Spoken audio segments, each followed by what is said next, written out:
What is up, everybody? I'm Sarah Kassam, therapist and owner of Rebel with a Cause. And if you were ever wondering what the link between sophisticated robots and your mental health and well-being is, I have a video for you. And the reason, every time I kind of come and sit down, it's because there's sort of collective stories swirling in the ether. And they come up in my personal life or professional life as a therapist. And I tend to take those cues as sort of prodding to talk to people about it. Because if it's coming up in my field, then it's probably coming up with others too. And as humans,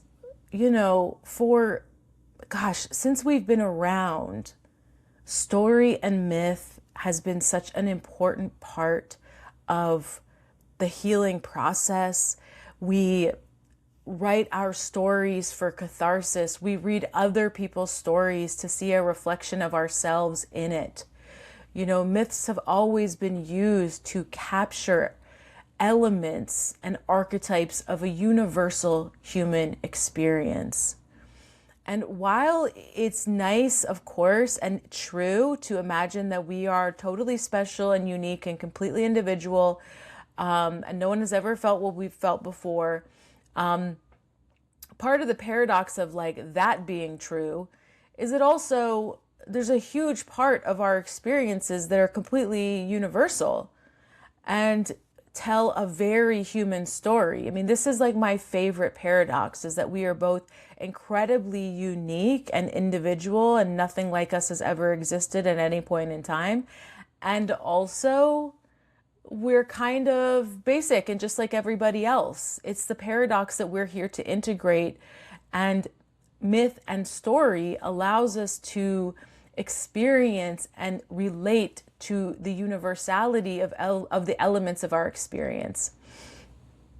And so, as time has gone on, we've all seen the ways in which prior works of fiction have started to become more and more like real life, right? We've had like The Handmaid's Tale and 1984 and A Brave New World and all of these like kind of scary sci-fi books that we read as like kind of an escape. They're no longer an escape, and they're much, much closer to reality. And something I've been noticing lately is, this sort of collective sci-fi story of the robots becoming more sophisticated and becoming kind of a little bit more difficult to defeat. And I'm not just talking about what we're seeing with AI. AI is being trained to be more intelligent, and it's being trained off of our intellectual works, of course, by the way. But it is being trained and is constantly advancing and becoming more sophisticated. And the way that this collective story is matched in our individual lives is the way that trauma robs us of our humanity and kind of turns us into robots. When we experience childhoods that are like not safe, the first place we leave is our body, which houses a lot of or is at least where we feel the sensations and the emotions and all of the difficult things that we encounter. So as kids, we leave that and go into our brain. We just leave the body and we go into our brain. And the shifting of the tension of the energy up into the brain does create a little bit of a robotic expression, self-expression. And I'm not trying to dehumanize everyone is a person, but we also need to, as a collective, start separating the person from the energy. Because trauma messes with our energy output. So our minds might want to be a certain kind of person and believe we're a certain kind of person, but the trauma messes with our energy outputs and the way that we express our energy. And so it doesn't matter who you want to believe that you are. if you have unresolved and unintegrated trauma, your body will be telling a different story and will be enacting a different energy. And so when we talk about like sophisticated robots in our personal lives, there is this phenomenon of people who have been deeply traumatized, but who are able to talk the language of healing, the language of liberation, the language of intersectional feminism, and their bodies are carrying out and their energy is carrying out and perpetuating the exact trauma that they are saying that they're against.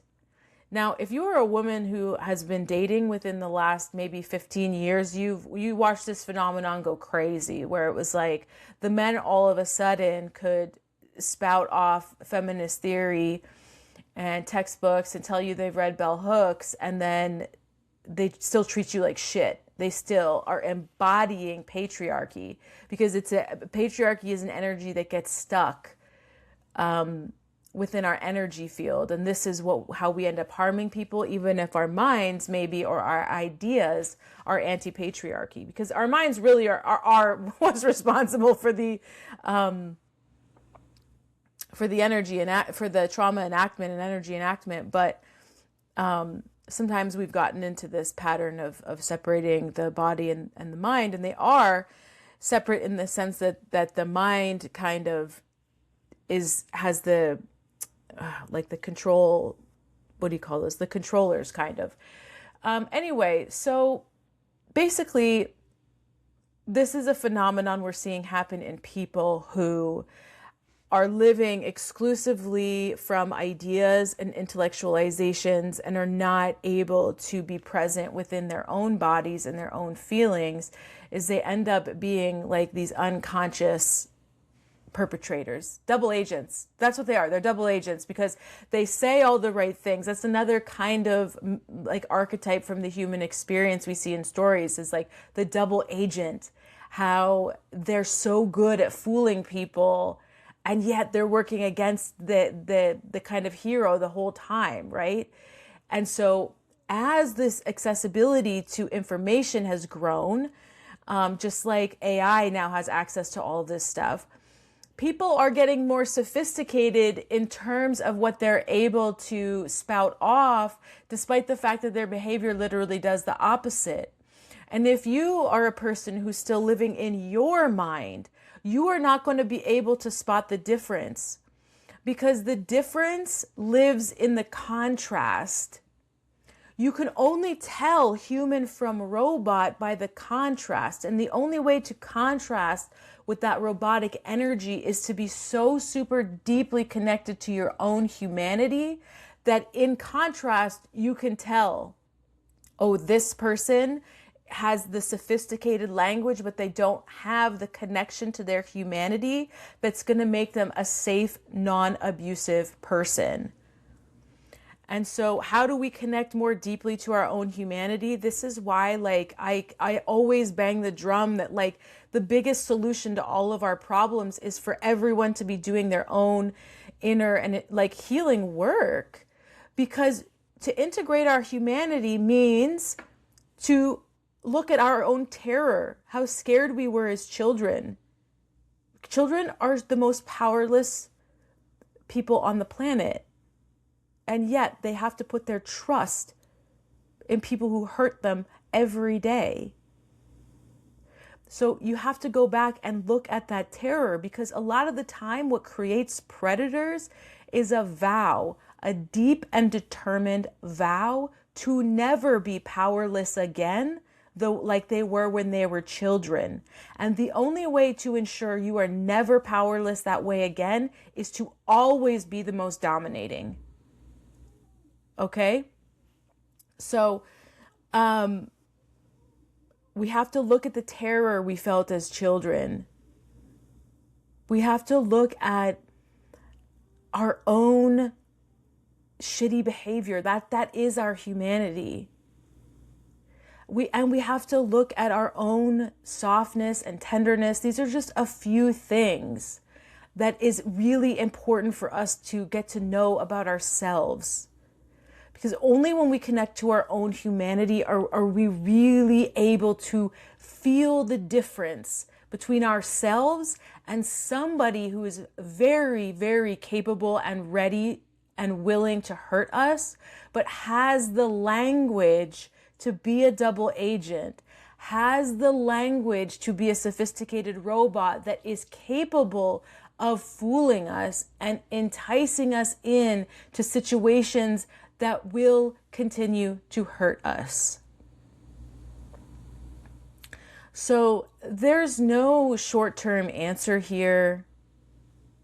This is just what will be like a very regular PSA to continue doing your healing work, to continue to do the healing work that is so fucking hard, because you are meeting your own humanity, which means meeting your terror, meeting your powerlessness, meeting your own inner dominator, meeting the clumsy and embarrassing part of you, meeting the soft and tender, vulnerable part of you too. So it's all of that.